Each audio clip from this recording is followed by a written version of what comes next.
So I've been seeing a bunch of people on TikTok talking about how awesome it is to own Section 8 housing because then the government makes sure that your rent's paid each month for all your tenants. I want to get into that. I want to buy some housing and rent it out through Section 8, but I'm feeling a little lost on how I can actually purchase it. Do you think you could help? Absolutely. I have the perfect loan for doing that for Section 8 housing. You'd be doing what's called a DSCR loan. What on earth is a DSCR loan? That sounds super complicated. I don't want to do something super complicated. It sounds complicated. It's actually really easy. A DSCR loan stands for debt service coverage ratio. I know that sounds complicated. Easiest way to understand that is we're going to make sure that that rent that you're going to be collecting each month from your renters or the government is going to be covering your mortgage payment and leaving you a little bit extra.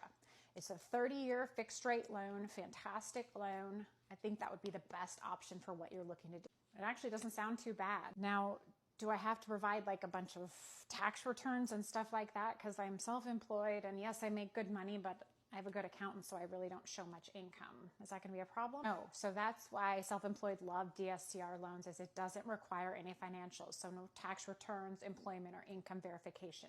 Again, the focus is on the house itself. That's the income that's counted, not your own. All right, cool. But what about a down payment? I'm sure this doesn't come free. I'm sure I need a down payment. What's that going to look like? So typically for a DSCR loan to work and the numbers to make sense, you're going to be needing to put 20 to 25% down.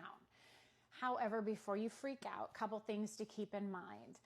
Because we are private lenders, we don't care where that down payment comes from. So if you need to borrow that money, you can do that for the down payment. My favorite way is with capital stacking because that's 0% interest.